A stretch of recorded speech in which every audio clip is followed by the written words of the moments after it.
Hehe. Kila moyo unapodunda, unadunda kwenye viwanja. Nikukumbushe tu, weka pause, kunywa maji, alafu kumbuka, hii haina kipengele, labda uje nacho wewe bosi. Kumbuka kushare, kusubscribe, kulike na kucomment. Ukimaliza hapo sasa, kumbatia kodi ya frequency. Ukumbukwe ni channel namba 1 kwa ubora wa habari za michezo, kujua tetesi za usajili, mahojiano mbalimbali ya wachezaji. Bwana, huku pressure likiwa linapanda, pressure linashuka la dabi ya Kariakoo, miamba ya soka Young Africans dhidi ya Simba Sports Club. Ni wakati ambao sasa Fiston Kalala Mayele, mzalendo namba 1 wa klabu ya soka Young Africans, kiwa ametuma salamu za kuwapongeza, lakini pia salamu za mwisho na maneno ya mwisho kuelekea katika dabi ya Kariakoo. Kumbuke kwamba Fiston Kalala Mayele alikuwaga mfalme na jina la ufalme limetokea kwenye dabi ya Kariakoo. Kumbuka Community Shielding, ngao ya jamii. Fiston Kalala Mayele alifanya mabaraa zaidi, alifanya kazi ambayo ilikuwa ya kikubwa zaidi, na hii ndio ilimtambulisha yeye kuonekana kwamba yeye ndio mfalme wa dabi ya Kariakoo. Lakini pia huyu Fiston Kalala Mayele ndio mchezaji ambaye alionekana hatari zaidi katika dabi ya Kariakoo, na ndio mchezaji ambaye alionyesha kutisha zaidi kuliko mchezaji yoyote katika dabi ya Kariakoo. Hili halipingiki na liko wazi, na kila mmoja ataendelea kukili hivyo. Sasa Fiston Kalala Mayele akiwa katika engo ya kati, Afrika ya Kati, akitazama dabi ya Kariakoo kama sehemu pia ya mechi yake muhimu, ambayo mara nyingi amekuwa akireview, ametoa ya moyoni, huku akitakia ushindi mwema zaidi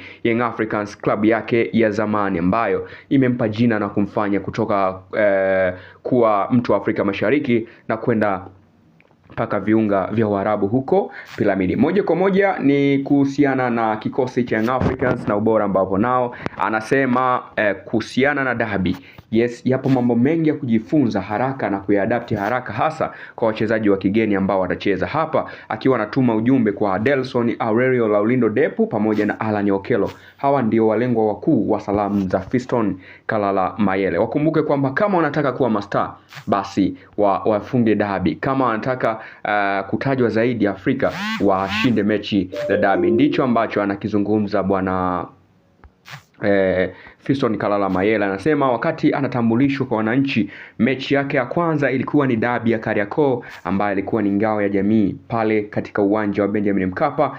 Ilikuwa mnamo mwaka 2022 ambapo Fiston Kalala Mayele alifunga bao lake la kwanza, pasi ikitoka kwa Faridi Musa Malik, na hii ndiyo ambayo ilimtambulisha zaidi barani Afrika kwamba Young Africans wamepata King of Football, Fiston Kalala Mayele. Moja kwa moja kuanzia hapo akawa ni mchezaji wa kuchungwa zaidi barani Afrika, lakini pia akawa ni mchezaji hatari zaidi hapa nchini Tanzania. So anasema kwamba Depu ni kweli wastani wa upachikaji wake wa mabao ni mzuri, mabao 5 kwenye mechi 5, ratio ya 1.1 ni kubwa, lakini ili aimbwe zaidi na watu waendelee kumfahamu zaidi, basi hawana budi kulitaja au hawana budi kuendelea